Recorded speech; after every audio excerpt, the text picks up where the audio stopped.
There we go.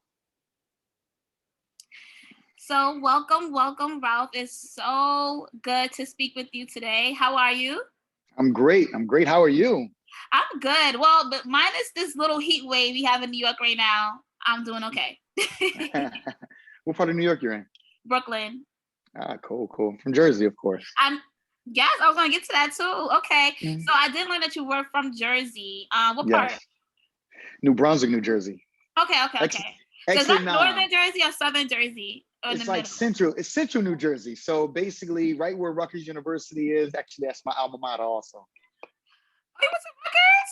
Yes, yes, yes. What did you Played study? football there. I study business economics. Nice. Oh, I studied business too, but then I was like, all right, this isn't for me. And I went to entertainment. Freshman year, I was like, I don't know why I couldn't focus.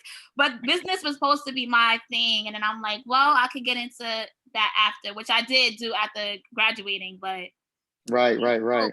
yeah, I always hear about New Brunswick. And every time people talk about Jersey, I try to act like I know what I'm talking about, but I have no idea. All I know Uh is like northern Jersey and then like southern, like Camden. But like it's this whole middle part that I don't know about. huh. That's what it sounds. It's like the top or the bottom. That's what people know. But no. New Brunswick, exit nine. Of course, everything is by about a number. So exit nine is where I'm from. Dope. Okay, Yeah. so well, actually, that's perfect because that was one of my first questions about you being from Jersey, and I know you're also in music as well. Mhm. Did that up north sound influence your music in any way? Because I know you do a bunch of different types of music. I know you do like relaxation music. I hope I'm saying it right, or therapeutic. Yes, Um, absolutely. but when you first started doing music, did anything from being up north influence your sound? Absolutely, absolutely. I mean, of course, I grew up on everything East Coast. I mean, from Lauryn Hill and her sound. It's like that whole entire neo soul type of vibe and everything. Also, I used to go to the underground a lot, so it was just like so. Mm, I'm a musician by right. trade. I studied music in school. That was something that definitely God gave me this gift to be able to play. And literally, man, I would soak in everything, really, truly, a lot of live performance, trying to just learn different things, of course. So my background is in neo soul, light jazz, and also gospel. Of course, you can't leave that out. Mhm. So I played in church, a lot of various different churches, different traveled and toured and everything else. That's dope. So what was your first song that you actually made? It was like, all right, that's it. I'm too dope at this. I gotta pursue this in any way. No, you know what? The first song that I actually made, you know what? I was in school. I made something that I have never released before, but we had this what was the name of it? Something called it was called Changing Seasons. And so that was the first beat I did that I was just like, yes, this is exactly what I want to do because it's an energy behind music. And from there, it just started to just evolve and just flow, understanding and learning programs and how things work, how to really be able to just blend different sounds together and really truly just creating my own little vibe and lane. That's dope. So because I noticed I was like reading up on you and I noticed that you're actually doing music for television shows now. Mhm. So how did you get involved in that? Like with composing on that particular set? So how I ended up doing it is that that of course just being a musician, it really truly comes down to just networking. Sometimes you don't know exactly how to like plug in. So I was able to get with an agency, and they actually were looking for music to submit with some of the shows that they were working on. And so that was like my entry into actually getting in there. And so they're like, "Hey, what kind of music you got?" Send them over the files and everything, and they choose and select which ones actually fit the whole entire theme of it. And so I also did a song. I was also featured on did something called Preacher's Son, and it was kind of crazy how that happened because it was actually my anniversary. So Drew and I, we were actually on an anniversary. We was chilling. We didn't have kids with us. We got a call like, "Hey, we need y'all to do the feature song," and I'm like, "All right now." So of course, everything. With music, that's the one thing. Everything is like we need it today. Yeah, I know. Yesterday. It's the Yeah. same thing with me. I need it right now. I was like, you cannot prepare for this. Nothing that you have to prepare for. Like it's like you either got it right now, or you don't. So I'll call Exactly, somebody exactly. else. So literally, I ended up, I was like, all right, cool. We're going to just make this a working anniversary. I pulled out the equipment. I just started creating a song and everything. Drew was sleeping, laying out in the bed. And then all of a sudden I had it, it was like, I got it. I took the I took the headphones off. I started playing it. She woke up and was like, "Oh my God, this is it." And like this is at 3 o'clock in the morning, right? So then Wow. so it was her turn, I was like, all right, cool, it's your turn. I'm gonna get some rest. She started writing, and so all of a sudden was able to pull the whole entire thing together. We ended up recording, like making and recording that song in like 12 hours or so. Ended up going into the studio, started recording it. Her girl Jamis, actually, and shout out to Jamis, she actually came into town and called Drew and was like, "Hey, we in the studio right now. Come and lay down something on the track." So literally she came in, we put it all together, and here we go, So it's one of those kind of situations, but music is interesting, doing music for like a movie or scoring, because you can create it right now, but you may not see it a year from now, 2 years. So it's just sitting there, but you know that you have something coming later on. A lot of people are musicians that do music. They be like, yeah, man, that's like next year money. They don't even worry about it too much. You create it, just let them work their magic, but the music is actually there. So it's a dope and a great feeling, because, movies, they live forever. Yeah. Forever, watching on Netflix, and it's something that's in history. So that's really cool. Especially since like a lot of, especially like I remember growing up during like the 90s, being that like soundtracks were so big. Like I could name so many different soundtracks that kind of shaped my childhood, like Soul Yeah. Food, Wait to Exhale, Right. Damn. Even recently, the Black Panther soundtrack was really, really big. So Yeah. how does that feel, knowing that you're able to contribute to the film industry as well on your resume? Like you're doing music and you're doing film. It's incredible. I mean, it's amazing. Once again, like I said, and I mean, of course, being a part of like history, being a part of these major box office films, especially that represent the culture, that's like incredible. And so it's an amazing feeling, just so long as you get associated with it. One thing in particular about that also, everything comes down to networking, because it's all about a phone call. It's not, it's like, hey, you can do this. Hey, I need this. And then all of a sudden now you're associated or attached to a project, and now you're going. So like, of course, I'm always open, music is my first passion. And so I ended up kind of splitting off and starting to work and focus on my music also, because, and I don't know if we're ready to go there, but my music. Listen, I got a list of questions, but we could jump all in. I'm ready. I'm All ready. right, cool. My music became a big thing because, as like I told you, I'm, preparing for a concert or learning music. And so music has been something that's always touched me and lived with me, to the point where it's been able to help me through like deep, dark times, when I just kind of I was hopeless. So I didn't feel like I wanted to get, like, literally music is what really truly saved me. I would actually play 2 o'clock, 3 o'clock in the morning and lose track of time. I was supposed to meet my peoples out at the club or something like that, and would just completely be lost and immersed in music and feel great about it.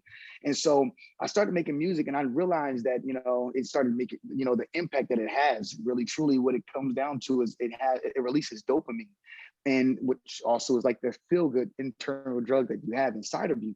And so by being able to do that, I realized that I was like on to something, And so when I had my kids, I was having a problem getting them to go to sleep. And I'm like, you know what, let me go and play. And so Drew had my baby, just crying and wailing.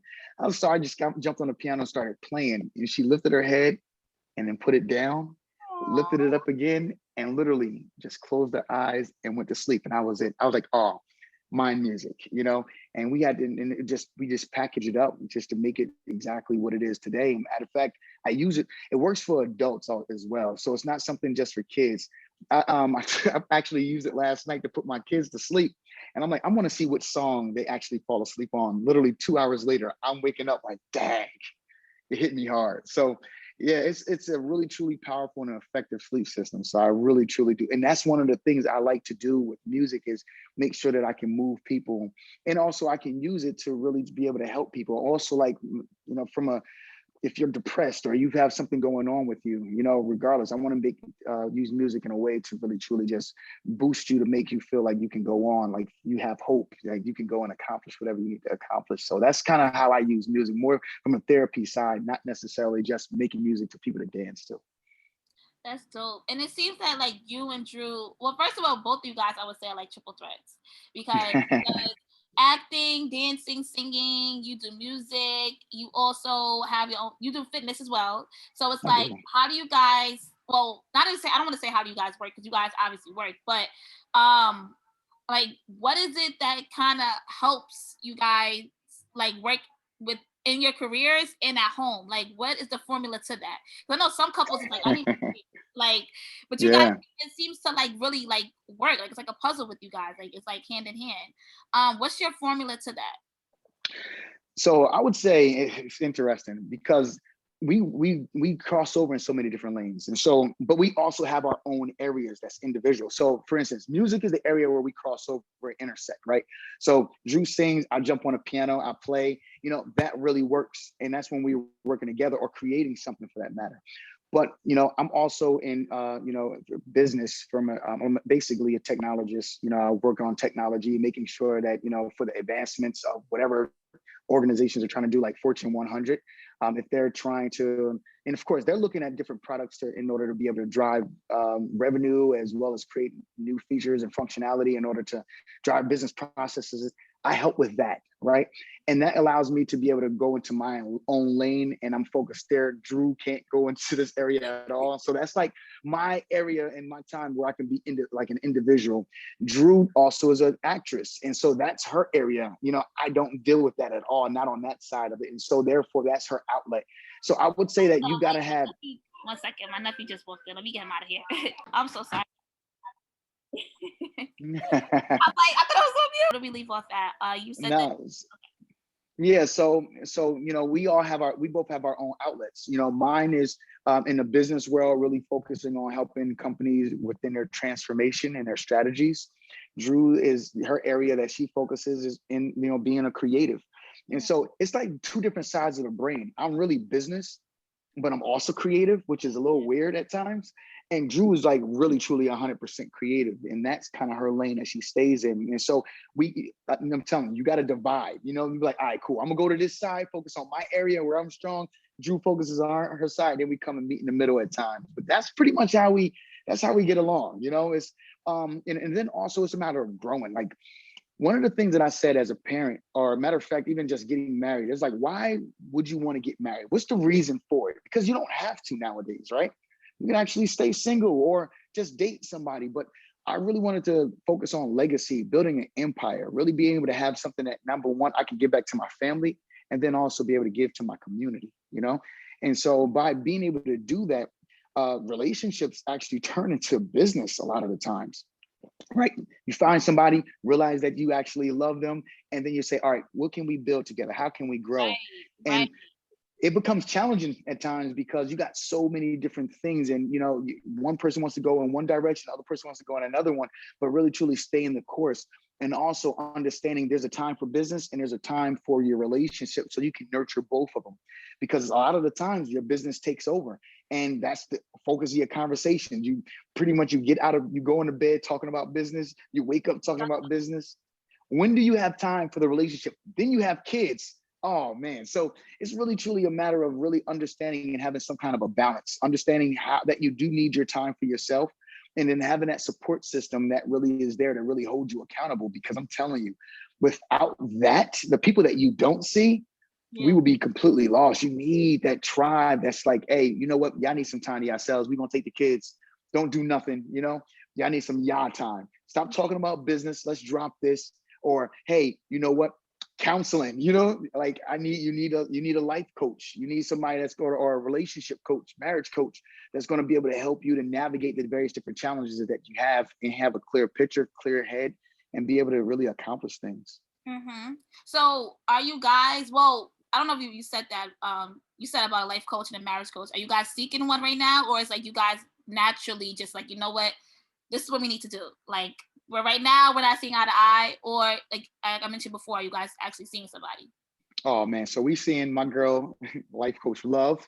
We see her Monday, standing appointment. Usually they go about a standing appointment, because we're in this place where I would consider it, like from a business perspective, I would consider us in like this hyper growth mode, right? Where basically we just have a lot of stuff going on and a lot of moving pieces. And so we do need to make sure that we are always going in the right direction. We have different thoughts of we have different thoughts like all together. And once again, the challenging part is having a creative and a business person, because I think numbers, I'm thinking like, hey, when the creative side is turned off, I'm like, hey, I'm all about process. Look, we need to go and accomplish X, Y, Z, and this is how we do it. Very linear. My wife, she's creative, she could go a million different directions. And so she's more so go with the flow. That's her vibe. Yeah. She's like the ocean. She's the type of person like, there's no such thing as time. I'm like, there is. There is actually such thing as time. Wait for that bus, and then that damn bus will leave you. Like, yo, it's such a thing as time. Like, so that's a big difference that we have, but it does work. You need somebody to really be able to help you to understand, because sometimes the communication, there's barriers. She's talking one way, I'm talking something completely different. You need somebody that can really be neutral. One, it can't be your family, it can't be your friend. It has to be somebody that really truly has your best interest, and not looking at one person or trying to side, looking at you guys as a collective and a whole, to really make sure that you're unified and you can actually grow and go beyond the challenges that you have. That is so dope, because I don't know if you know, but I'm a Real Housewives fan. Oh, word? Yes.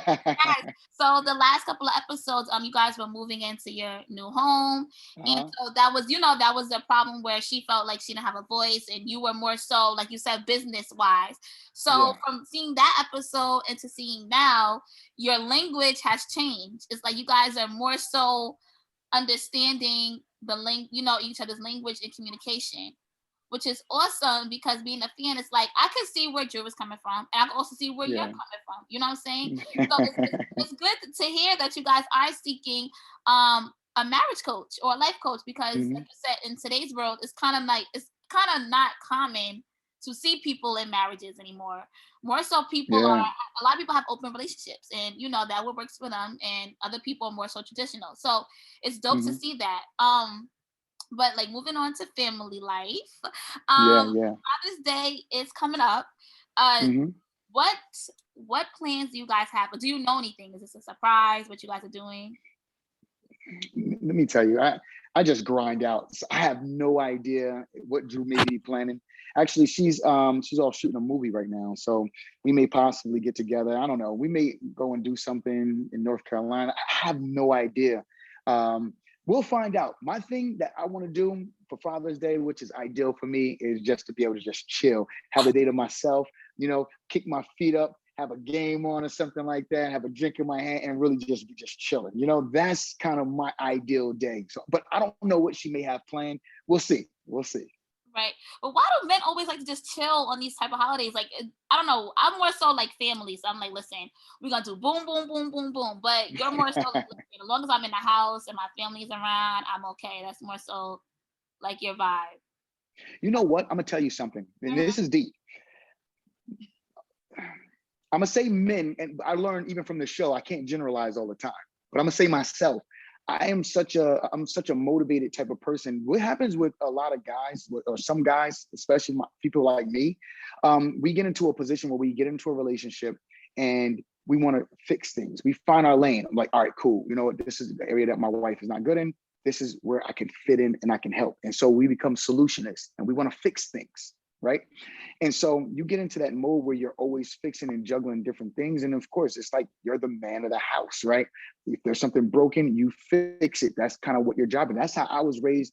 Also, if there's a problem, take care of it. And so we become such people that that we're always on the go and always doing something. So I don't sit down often at all, ever. You're never. It's rare. It's very rare for me to just be sitting down, just chilling, because I got this whole entire take over the world type of mentality. I'm always trying to do something else. It's always a project that's not complete.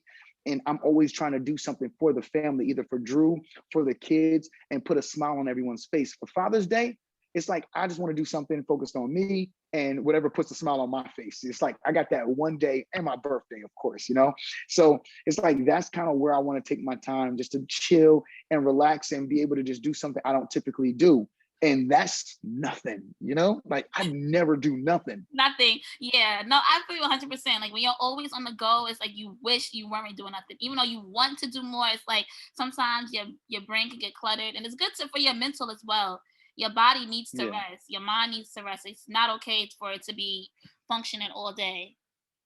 But Yeah. Also, another thing that I'm gonna be doing also before I go to just chilling out, mhm. I'm doing this competition right now called Rip with Ralph. And so what Rip with Ralph is a program that I'm doing because it's a workout program. It started because of my father. I had a situation, and I don't know if you watched the show, you saw that my father passed away about 8 months ago, and Yeah. so I have heart disease that runs in my family. Unfortunately, I didn't have a chance to meet my grandfather. My kids, unfortunately, are going to have a chance to really know their grandfather either. And it's kind of sad to say. So I got this whole big thing like, man, listen, if we're trying to live, we have to live, right? And the only way to do that is to live a more healthy lifestyle. And so I'm encouraging people, including myself, holding myself accountable, because at the end of the day, heart disease runs in my family Family, and right. it's hereditary. So in order for us to be able to live so that we can live into the later years of life, we need to make changes now. So we're doing things and it's preventative, opposed to doing something that because you don't have a choice.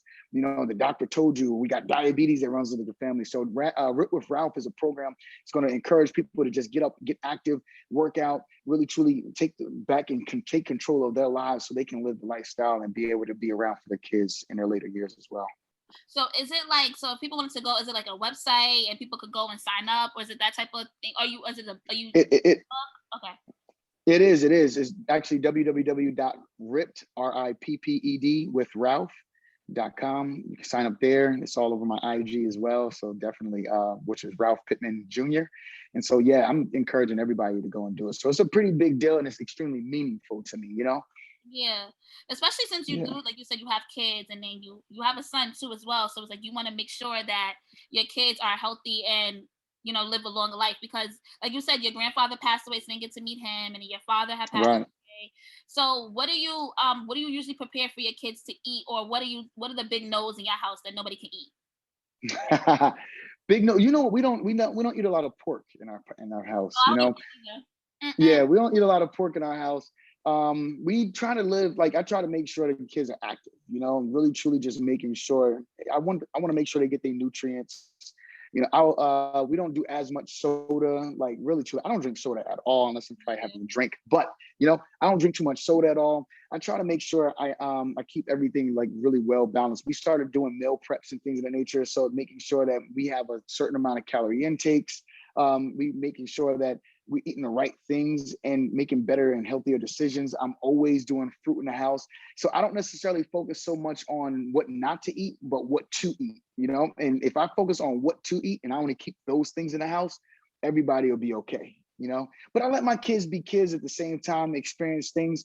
Nobody has any kind of issue or anything of that nature right now. And so I just want to make sure I just keep a track of it and let them explore and experience things. So that's kind of, yeah. So let's get into Real Housewives. Uh-huh. Well, yes. So this is your first season, you and Drew's first season on the show. Um, how did that process happen? Did when they reached out to Drew, or Drew reached out to them to get on the show? Like, how were you feeling at first when it happened? Like, were you a little Oh, iffy? they came and approached Drew a couple of times. First time I was like, absolutely not. Self-made. I don't need this show. Like, why would I do it? You know what I'm saying? Like, I've seen what happened to other dudes on this show. We don't win. It's like we don't win on this platform at all. We get dragged, we get dogged. Like It's a it's woman not. platform. Yes, it It's is. a woman platform. And if you open your mouth too much, then all of a sudden you're getting dragged. It's Yeah. like it's in so it's like, and if you don't talk, then you a punk. And you soft. It's like it goes a lot of different ways. So when I first was approached with it, I was like, absolutely not. Drew was doing the interviews by herself. I didn't want no parts.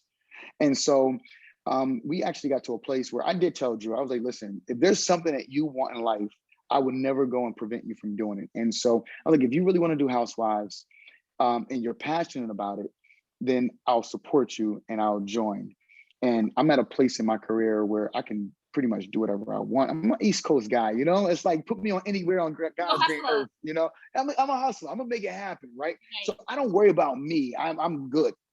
Um, so I was like, all right, cool. I'm gonna support you and I'm gonna do it. And so literally, we thought we were gonna get in. Of course, our whole entire narrative and our goal is to show Black love but also show the challenges that people go through that's real, because the stuff that you saw that's real stuff and it's real life.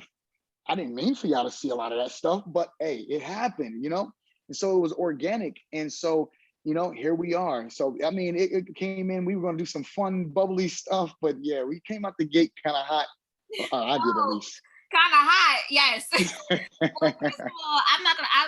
I loved you guys in there. Because like you said, it showed black love, and it showed realness. You know what I'm saying? Like it Yeah, showed you didn't get along with her mom at one point. It showed you mhm, guys preparing for church. It showed where you know what I'm saying you guys had arguments about even the smallest thing became the biggest arguments. So it was. right. I really really did enjoy you guys on the show. Especially since you guys were moving from me. Um, so what was the biggest takeaway, I guess, for you about this season? Like, what did you learn about doing reality TV show? What I learned about it, I mean, you know, the reality of it is I think reality gives you an opportunity to kind of like see yourself. You know, I think it's, and this is something deep also. I think in life we go through the motions, right? You think one way of yourself, you think you are this particular way, but it's one thing when you actually get to watch yourself, you know, and be Oh, like, oh, yo, do I talk like that? You know, do I sound like that? Because you don't know yeah, who actually is walking around recording themselves to actually understand how they navigate life and how they communicate with from people, others' perspective, yeah. relation. Yeah, so yeah, from another person's perspective, you hear it all the time. But so this reality TV actually gave me an opportunity to actually kind of see myself, and I learned from it. I'm like, okay, cool. I can see how they can say, because I mean, they had this thing I was toxic. I'm like, toxic, not toxic at all. But then I got a chance to see, like, all right, cool. This is what they saying here, and this is what they say. But it's I feel like you know, I'm what is the word? Misunderstood. uh I'm misunderstood, you know, Yeah, definitely misunderstood in certain ways. So my actions can look very toxic, but it has great meaning behind it. But because of who I am and probably my personality type, it mhm, comes off a lot stronger, especially on television. yeah, So that's one thing I'm like, all right, cool. If I can see this, then this is probably how other people are also seeing and experiencing me. So that's what it also taught me. But one thing I really did love about Housewives, you know, of course, I had a lot of things go on with my father passing away, and then also the opportunity that I had with JoJo to mhm, really be able to bridge the gap with his biological father. That was a real touching moment. That was really important, and I felt like that showed a lot, especially because in our culture, men sometimes are pushed aside like you're a dog, you're not yeah, nothing, and you're a deadbeat. But at the end of the day, if we talk about really truly raising our kids the right way and letting them see real true opportunities, how are you going to do that without really not being able to help bridge the gaps and creating healthy relationships? Because what happens is we pass trauma down to our kids.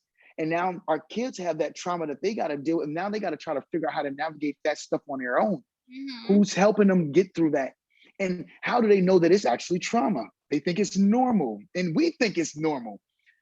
That's a problem, you know? And so I think that was like probably one of the most positive things that I could have ever taken away. And so like I even told the producers, like, thank you for actually being able to show this opportunity on television. yeah. Because a lot of times a lot of people don't really talk about other men raising. I mean, men raising other men's children. And Hmm.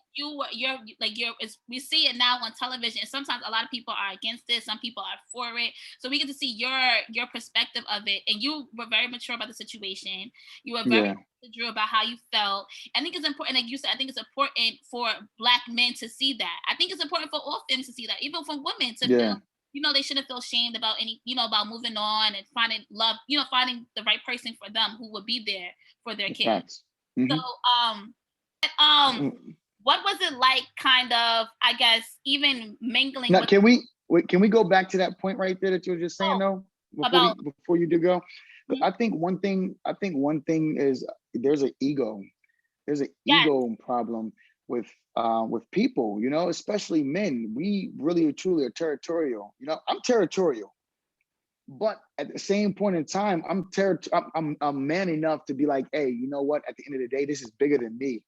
Because really, at the end of the day, my confidence is through the roof. Like nobody can question my confidence and what I do and provide as a husband and as a father and just as a man. So that's something I never questioned my manhood ever, you know. And so for me, it was bigger. This situation was actually bigger than me. It was really truly about making sure that JoJo knew, because there's questions that I can't answer. I Yeah. can't tell JoJo about where he came from and why he acts this particular way and who he is and what happened with his grandma and grandfather. I can't tell him about his family tree. I can't tell him any of that stuff. And so, but who can? His biological father.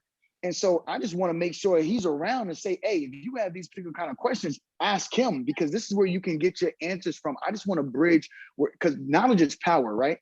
How do you get the answers in order for you to be able to have the answers to, live your best life, to have the knowledge that you need in order for you to know how to navigate life, to get through the challenges that you have? That's by being able to pull on the different resources that you have. And he is a resource to JoJo. Right.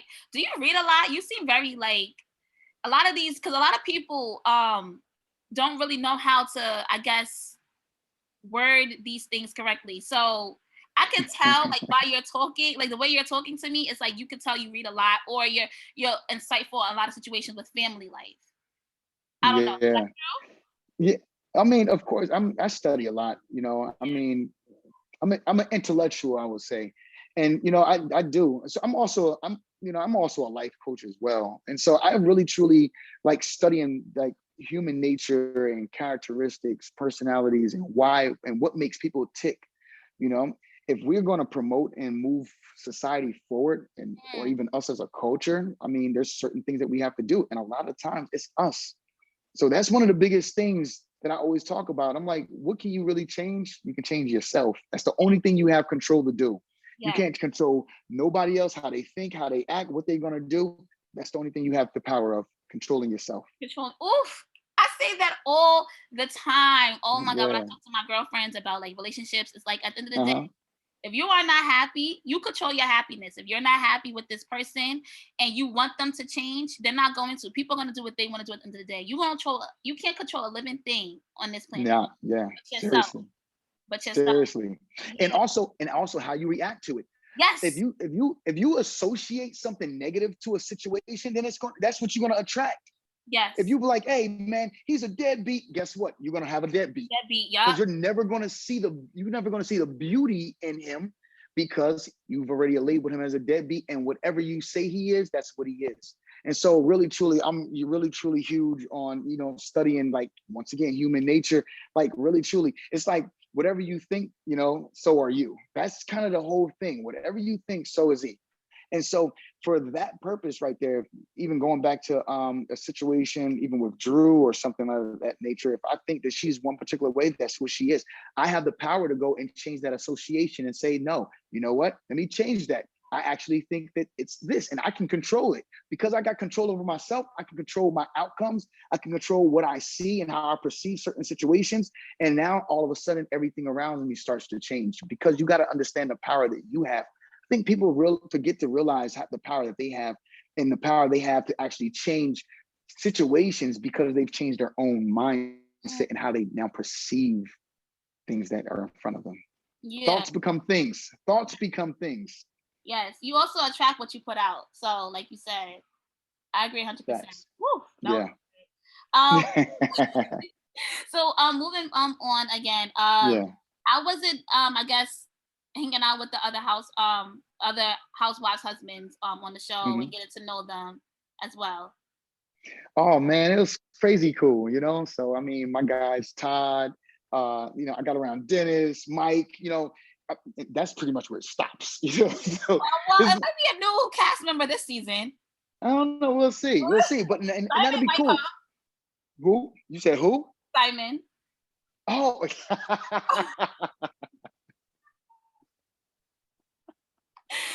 No, Dennis, you know what I'm saying? He might be out. Simon might be in. Simon might get a peach. You never know. I'm just you saying. say you might get a peach. Hey,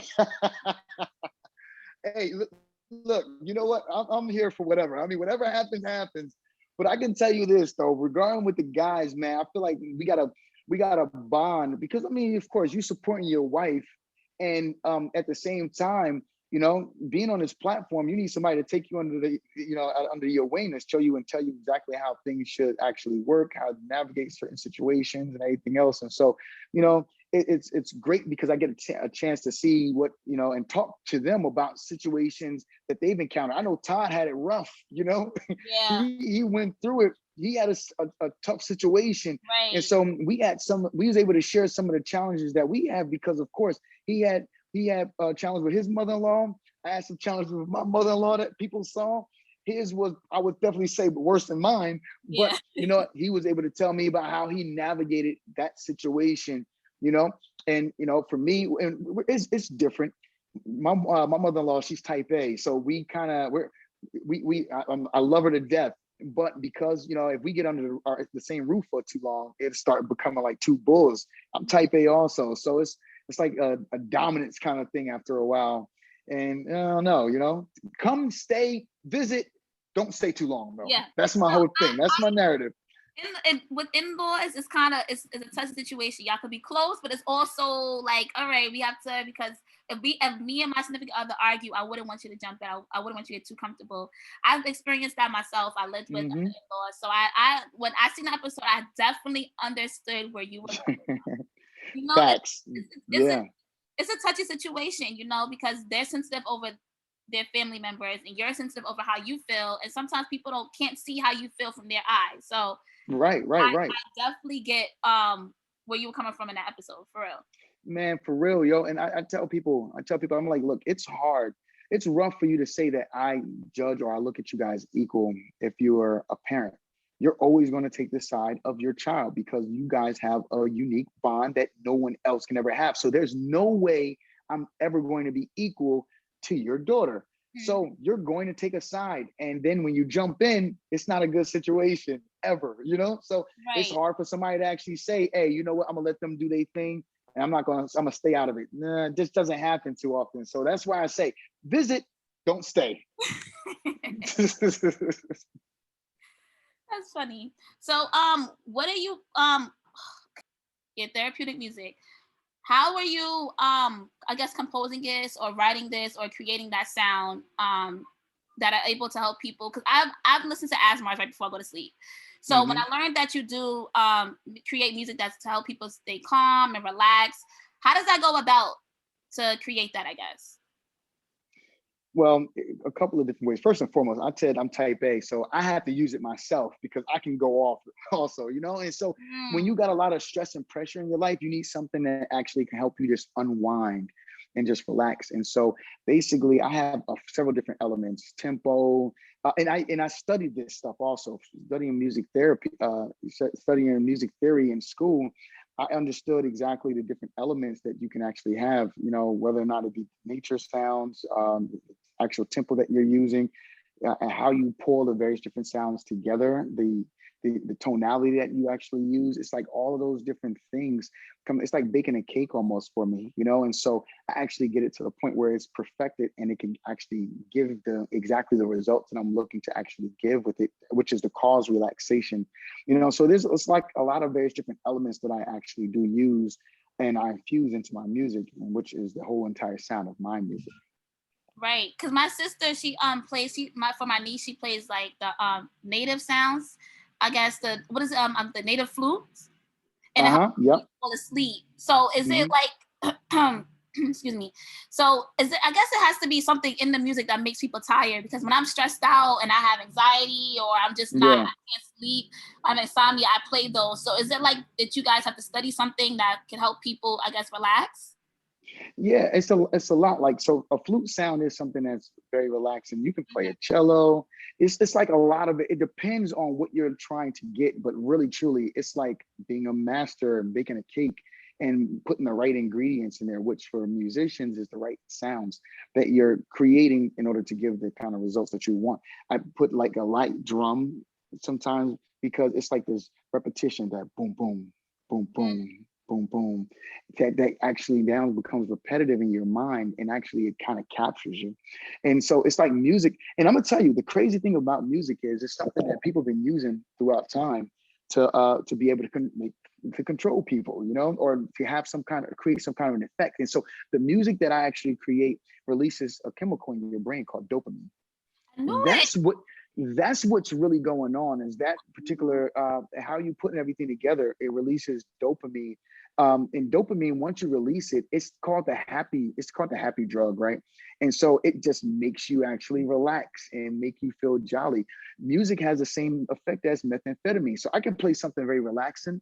I also can play something like, for instance, if you see a bunch of people raging and stuff like that, playing that kind of music, it has the same effect as methamphetamine. So it's like you can use music to actually cause a chemical reaction in the body that is capable of causing the effect that you currently are experiencing. And that's what's going on. And so you got to try my music. I got two projects, my music for kids, and also I released something called a project called Changing Seasons. That's more so for the adults. I'm also releasing an animation also, but you got to check it out too. Please try it. I want to Yeah, well, you know just how it talked about works the for you. animation. I want to definitely check out the animation. When you Yeah. planning on I guess releasing it or working on it? It's going to be released later this month. It's going to be released. It's ready to go already. It looks incredible. So I'm going to be releasing that. It's going to be on YouTube under my channel. With the channel is My Music. Yes. How did your father react to your career? Because like you know so much about music, like you're so talented. Like how did he feel about your career and what you did for a living? Man, he was excited. My father, I would say that he was like my biggest fan.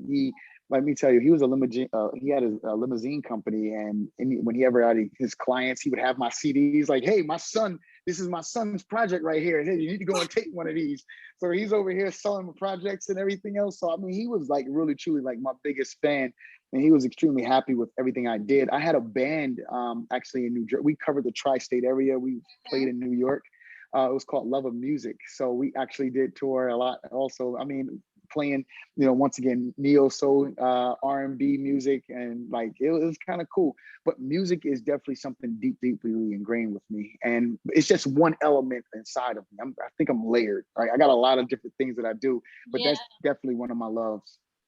that's dope. That's dope. Yeah. Because I recently lost my brother around the same time that you lost your father. Oh man, I'm sorry to hear that. Thank you. I appreciate it. And so, like, sometimes, like, my brother was into film, like, he was a director. So, like, when I'm watching a Hmm. movie, it's like, oh, I gotta. So I'm like, oh, damn. So, like, do you ever feel that way when you're like, you finish a project? It's like you want to show your dad. But it's like, dang, I know you watching me, but it's like I want to hear your reaction. Do you ever get that feeling? Man, all the time. I mean, my father was supposed to be here because I'm that guy. Also, sometimes I may not call you all the time because I'm working, right? But I want to give you the experience, right? I'm that guy that's like, all right, cool, I'm gonna go in the lab and I'm about to give you this finished product. And, and then we're gonna celebrate and enjoy. So man, I'm about to turn 40 soon. My father was supposed to be on a yacht with me, Yeah. and bringing it in, living life. And I'm supposed to be helping him accomplish all his wildest dreams or giving him the experience of things that he's never had the chance to experience. So yes, absolutely. I would give him everything that I was getting ready to release so he can go and check it out and vibe to it, make sure it actually works for them. And so not to be able to do that, it's like I had to, once again, and I was talking to my wife about this before, I have to change how I look at my father's death. Um, I'm not trying to go to a morbid place, but I was in the room with him when he passed, Hmm. and so I'm sitting there talking to him. All of a sudden, the nurse comes and runs past me and jumps on top of him, and she's doing CPR, doing chest compressions. And I'm gonna be real, like that thought like is ingrained into my mind. So I understand why people have like PSD, like what that really truly means. Yeah. Yeah. And so it's like for me, I'm like, all right, that happened. I can't associate that thought and memory to my father because then I won't want to think about my father because it takes me to this crazy place. That's not how I want to look at him. So I have to like retrain my mind to go and give another thought and to, in order to be able to honor him. But yeah, man, my dad was my guy, and I feel like we started to develop a stronger relationship later in life. When I was a kid, he wasn't around like that. But in the later years, I wanted to give him a chance of like, hey, Pops, tell me, why weren't you around? Like, why weren't you around for my games, for celebrations, birthdays, and everything like that? Why weren't you there? And I gave him a chance, opposed to being mad and bitter.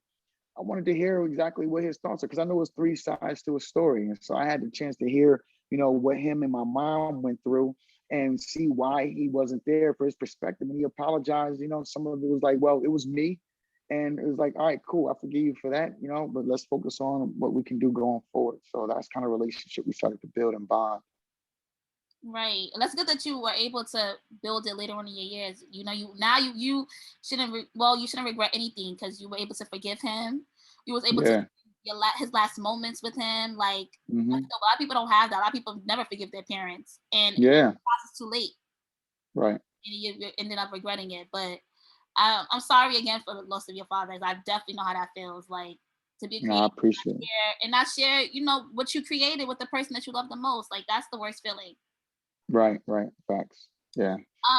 So before we conclude this interview, is there anything? I know you said you're doing a film, an animated film upcoming. And then what else? What other projects are you working on currently? Yeah, so we got a lot of things. So Rip with Ralph is, one thing I definitely want to make sure that everybody's aware of that because, of course, it's a bigger. It's not about just being sexy on the beach. It's great to do, but I want to make sure people live and really truly using workout and living a more healthy as well as using wellness to be here. To really truly not have to worry about medications and things of that nature. So I really want to really bring more awareness to just health and fitness. A question: a lot of people are getting surgeries now. Would you consider that like, is that okay? No. I Okay. mean, look. I feel like you can go under the knife, but it's like going and getting a paint job over a car with no engine. It's Mm. like at the end of the day, your insides aren't recovered or repaired. It's just taking out some different things that's damaging, but that doesn't mean that it's actually repairing or fixing any issues. There's no real health benefit to that, except for if you're doing like you're doing liposuction in order to release some fat, or you're doing a breast reduction in order for you to not carry so much weight, which increases or helps strengthen your back. Like there's certain reasons why you can go under the knife, but if you're just doing it just for a look, that really truly isn't. I would never associate that with actual health and Oh, fitness. It's not health that you're over. It's really truly about just having a certain look. I would say I appreciate somebody for working for it, but I also understand that sometimes you may have elasticity problems and you want to actually have your stomach looking right. I'm 100% for that. Definitely do whatever you need to go and do, but just don't lose sight over the actual health aspect and component of it. I don't care whatever else you do. dope. Yeah, yeah. I had to ask that. A lot of because a lot of men, like, they have their opinions. They're not with it, but you actually answered it respectfully. That's not your thing, but if people would like to do that, go ahead. It's just you don't recommend it for health reasons. Yeah, man, you know what I'm saying? Like, yeah, like, I just want to make sure that you keep it. Girls going out and get these big bucks and everything like that, and they got to keep up. You got to keep up with your injections. Whatever Yeah, you do, you got to maintain whatever you have, or you're always going to be trying to live underneath the knife. And there's risk and complications anytime somebody cuts you open. So, I'm not a huge advocate for it, but I mean, listen, just be safe with whatever you're doing. dope. So, Rip for Ralph. Yeah, Rit with Ralph. Education. My music. So definitely check out my music is mymindmusic.com.